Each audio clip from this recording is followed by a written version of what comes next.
Welcome to the WORKOLOGY podcast, where we discuss the science and art of the workplace, gain powerful insights, resources, and perspectives on the industries of human resources and recruiting. Join your host, Jessica Miller-Merrill, chief blogger of bloggingforjobs.com, for an in-depth and no-holds-barred look into the future of our most powerful business asset, the employee. And now, welcome your host, Jessica, with this podcast episode of WORKOLOGY. The percentage of U.S. workers engaged in their jobs continues to hold steady at 31.9%. This information comes to us from Gallup as of June 2015. Passive and active employee disengagement is costly, especially when you relate it to the 2015 wage and salary statistics, which came out to $8 trillion. So 32%, we're wasting 32% of productivity, which comes out to a little bit more than $2.5 trillion of wasted wages and salaries. That number does not even include the cost of hiring and turnover and training and retention. This number is the reason that hiring isn't just about finding the best quality candidates for a role, but making sure that the company and the new employees' culture, as well as their values, are aligned. So today I'm talking with Julie Weber. She's the Vice President of People with Southwest Airlines. She's been with Southwest for nearly 10 years, most recently as the VP of People. Julie, welcome to the WORKOLOGY podcast, where we're going to be talking about how to hire for culture fit like Southwest. Thank you very much. Is there anything more you'd like to tell us about you? Well, I have been in human resources for over 20 years and absolutely love what I do and really found the perfect fit in joining Southwest Airlines almost 10 years ago. It was an exciting opportunity to join a company that I had heard so much about, read so much about, how Southwest Airlines has such incredibly engaged employees, and so it was really exciting to have the opportunity to join the company and really understand what that means from the inside. Awesome. Well, today we're talking about hiring for culture fit, and that's one thing that Southwest is doing and has been super successful at. So can you kind of walk us through what hiring for culture fit looks like at Southwest? Absolutely. So we use the phrase that we hire for attitude and train for skill, and that stems back to really the very beginning of Southwest Airlines and our founder, Herb Kelleher. Herb believed that you can train someone to do the job, but you really cannot change their attitude. And so what we have done over the years is we have defined what that attitude is, and we have developed a whole interviewing and selection methodology around that. So don't get me wrong, we do hire for skill as well, so you'll be thrilled to know that all of our pilots are very skilled pilots for us. But what it means now is that we will not select skill over attitude. So having that attitude, which we define as having a warrior spirit, a servant's heart, and a fun-loving attitude, that is paramount, that we see that in the interview process. It's not aspirational, it's actually an expectation that someone has. And it really is a challenge. We receive a job application every 2 seconds. So last year, for example, we hired close to 7,000 people, but that was less than 2% of all applicants received. So we certainly pass up highly skilled people who do not meet our expectations for attitude. So we use a behavioral interview question methodology where we are asking about specific behaviors associated with warrior spirit, servant's heart, and fun-loving attitude. So example, to determine if someone is going to be a passionate team player, which is a component for fun-loving attitude, we'll ask the candidate to describe a time in which you went above and beyond to help a coworker perform his or her job. And then in addition to that, we also, we are looking for people who are specifically motivated to do that specific job that they're interviewing for at Southwest Airlines. So we use what we call a career motivation interview to determine if the candidate really understands the job that he or she is applying for, and whether they're really motivated to do that job. One of the jobs that we hire the most for is a ramp agent position, and these are our warriors who are marshaling in aircrafts and loading bags onto planes, and it is an incredibly physical job, and it is outside. It's in all of the elements, which means if you're working in Denver in January, it will be incredibly cold, and if you're working in Phoenix during the summer, it's going to be incredibly hot. And so this isn't a job for someone who just wants to get their foot in the door, because it is an incredibly hard job, and we want those employees we hire to do that job to be highly motivated to take care of your bags, to understand what our purpose is and what their purpose is. So that motivation is incredibly important to us. How are employees, including peers and team members, involved in the hiring process? Do you feel like this is an important part of hiring for culture fit? Yeah, we really do. We love to include our agent level folks in the hiring process. So we have what we call StarQuest training. So we train our employees on how to interview legally, as well as how to interview for living the Southwest way. So these are generally our star performers who volunteer to be a part of the interview team. So, for example, we have some flight attendants who are on the interview team interviewing for their peers. And same with pilots, same with our customer support and service agents, as well as our ramp agents. I have an article, and I'll include it in the resources section and the transcript of this post from Business Insider. It's from 2015 that mentions that Southwest values its employees more than its customers. Why is that such an important distinction at Southwest? So we have a belief that happy employees make for happy customers, which makes for happy shareholders. And we believe it needs to be in that order. So we do put our employees first. So I think in a lot of hospitality companies, you'll hear, hey, the customer always comes first. And instead, we focus on our employee. We don't have a whole lot of rules about how you treat a customer. We really want to empower our employees. They know that they come first. We empower them to do what's right for that customer. And as long as, with their actions, they are leaning towards the customer, then we will support what they are doing to meet the customer's needs. What are some ways you think that maybe your peers that are listening to the podcast can kind of maybe consider that in their sort of employee engagement and business practices? It's one of the things that it sounds so easy for us to say, but I know it is something that would be difficult to implement, and it really comes from the top. So we focus very heavily on servant leadership. So we hire and train our leaders to serve others, not be self-serving.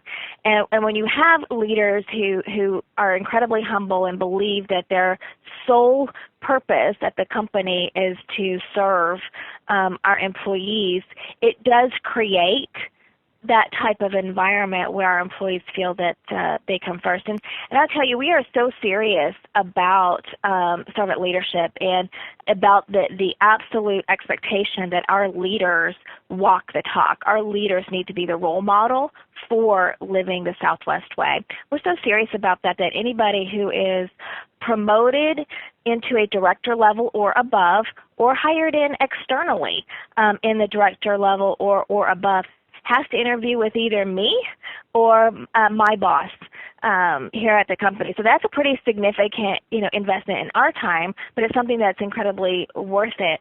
If I have a candidate that's coming in, say for the director of finance, I'm certainly not asking finance questions. My interview, the sole focus of my interview is to really see if this individual can meet our expectations for servant leadership. That's a lot of interviews that you guys are doing, but I think that's an important part of what makes the culture unique there. It is, and I will also add that when it comes to performance management, the performance reviews that we have for our employees who are not covered by a collective bargaining agreement, so this would include all of our leaders, the performance review is really 90% of it is about do you meet these expectations of warrior spirit, servant's heart, fun-loving attitude, and some of the additional expectations that we have for our leaders, like building great teams, developing people. That is what the performance review is about. So our company has values and we've got these expectations. We hire for that, and then we're continually measuring our employees and our leaders on those expectations. What do you like most about working at Southwest? Oh my goodness, the people. Absolutely the people. And this is the powerful part of what we do. And when I am standing in front of our leaders, for example, and talking to them about their role in holding our employees accountable for living the Southwest way, we hire employees who put others first, who don't take themselves seriously, who have fun at their jobs, and then that just makes a really fun and engaging environment. What gets me motivated are the people that I work with each and every day. They're not only are they incredibly talented, but they're really fun and enjoyable to be around. And that's part of that. When I'm talking to leaders, I tell them, hey, it is up to us to ensure that this type of fun working environment that we all enjoy continues, and it will continue as long as we select the right people, no matter how hard the challenging the labor market is. We've got to hold firm on our belief that we need to hire for attitude, and when we do that, we preserve this incredibly fun working environment that we all enjoy. Let's take a bit of a reset here. This is Jessica Miller-Merrill, and you're listening to the WORKOLOGY podcast powered by Blogging for Jobs. Today's topic is hiring for culture fit. And I'm here with Julie Weber. She's the VP of People with Southwest. And you can connect with their awesome social media team on Twitter at Southwest Air. And they are very active. And I love interfacing with them as I'm going about my travels wherever they take me. Speaking of the social media team, I noticed that Southwest doesn't have social media accounts just for your recruiting or talent acquisition efforts. Is there some reasoning behind this? Some of the reasoning I really think just stems from our history. We really enjoy a very strong consumer brand, and our employment brand has really been riding the coattails of that consumer brand for many, many, many years. So many times when I am personally interviewing a candidate for a job and I say, why are you interested in Southwest Airlines? A vast majority of the time, the candidate will say, I have had such a positive experience on Southwest Airlines. I had this incredible flight attendant, this crew that was having so much fun, or the folks at the airport seemed to have so much fun, and I want to be a part of that. So it really hasn't been necessarily by design that we don't have a separate social media presence for employment. I think it's been a matter of how strong our consumer brand is and how that translates into an employment brand. But, it is something that we are continually looking at.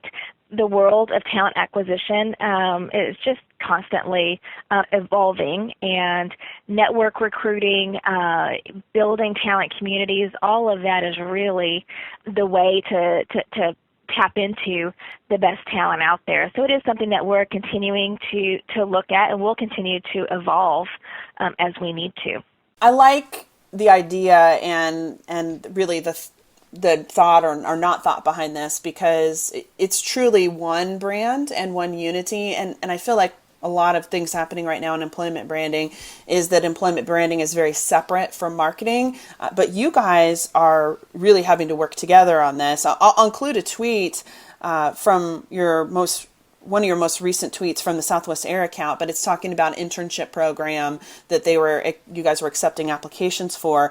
How have you been working with corporate marketing and communications to align your recruiting and hiring efforts with them? What does that look like? So we work very closely with our friends in marketing and communications. And in fact, we have just an incredible resource with communications. The communications department has embedded communicators in every department. So I have Emily, who is incredibly fabulous, and she understands everything that we are trying to do in the people department, whether it's some internal communications we need with specific benefit programs, or it's what we need to do externally in order to get the kind of interest that we need in the available jobs that we have. So we have her. She comes to my staff meetings. She understands our vision and our strategy, and then she connects us with what we need, both from her own team in communications as well as within marketing. In the people department, we understand how important it is that Southwest Airlines has really one voice, one brand.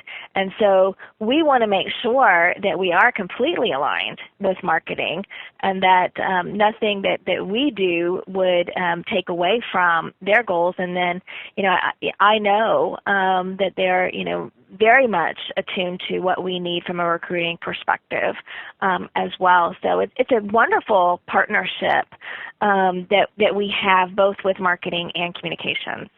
One thing I noticed when we kicked off the podcast and I introduced you, that you're the vice president of people versus the vice president of human resources or talent acquisition. Why such a distinction? Why is that important? Well, it has been the people department since long before I joined, but I love it. And you think about what that means. If we're going to put our people first, that means we see our people truly as empowered individuals who are responsible for the incredible success that we have. These are not resources or my least favorite, human capital. Which sounds like something you can trade. That is why it's the people department. I personally would rather be called, a person rather than human resource or human capital. I agree. I think it's interesting that you guys have been doing this for over 10 years, having a people department, and I'm starting to see a shift of an employee engagement department or empowerment and also people versus, the traditional personnel, HR, and then talent acquisition. So the people department, that has been that name. I would even venture to say at least 20 years. I'd have to go back to find out when it changed from that old school term of personnel to people. But Colleen Barrett, she is our president emeritus. She is one of the original employees at Southwest Airlines, and she, I believe, was the first female president, if not the only female president of a major airline. But we call her, she is our heart and soul of Southwest, and she really taught us what it means to put people first, and that she was so passionate that it was people versus human resources that when, this is a great story, but we developed a HR business partner function. So these are people department, basically generalists who work at more of a strategic level, who are embedded in the departments to help each department with all of their people needs. And we really debated, what do we call these folks? It's the people department, it's not HR, but the term, the common term and job title out in the industry is a human resource business partner. So we ended up going with HR business partner, very purposeful, not to spill it out, but HR business partner. And as soon as that kind of was it's still in its infancy. We hadn't announced it, but it was leaking out to Colleen Barrett, and she called me up because she was really concerned, were we going to change from the people department to HR? And I assured her, no, this is just a job title that we're trying to, figure out what's the right one. And at some point, maybe we'll decide it's not the right title. But that's, even though she has retired, which I tell her she's like has done a terrible job at retirement because she still comes to work pretty much every single day. But that's just that kind of the passion that our senior leaders, that our employees have for who we are and how important it is to put people first. That's something that seems just so, simple as a job title can really, create a lot of question and concern. So we are so happy that it is the people department, and if others have started to use that title at other companies, then I'm really happy about that. I would love to see that continue to evolve and see, all companies look at their employees as complete people. Agreed. And I definitely think that's the direction that we're heading. Thank you so much, Julie, for joining us today. Where can listeners go to learn more about you and Southwest? So Southwest.com and our careers page on Southwest.com, that's where we have really so much information. We have, of course, our jobs posted there, but we have a lot of information there about our culture. So I would certainly go there. And then, of course, as you mentioned, at Southwest Air on Twitter. And then I am on LinkedIn. So I welcome the HR community to connect with me on LinkedIn so that we can network with each other and share ideas. Awesome. And one thing I'll recommend that you also check out, and we'll put a link into the transcript also, is the Southwest blog. It's just blog.southwest.com. Really good. And I feel like it's a great example of how they are intertwining the consumer with the careers brand. It's unified as one. And I think that they're doing such a fabulous job of that. So thank you, Julie, for joining us today. And thanks for taking the time. Thank you. Thank you for joining the Workology podcast today, listener, and hosted by me, Jessica Miller-Merrill, where we discuss the science and art of the workplace and recruitment. Until next time, you can visit Blogging for Jobs to listen to all our previous Workology podcast episodes. Production services for the Workology podcast with Jessica Miller-Merrill provided by TotalPicture.com.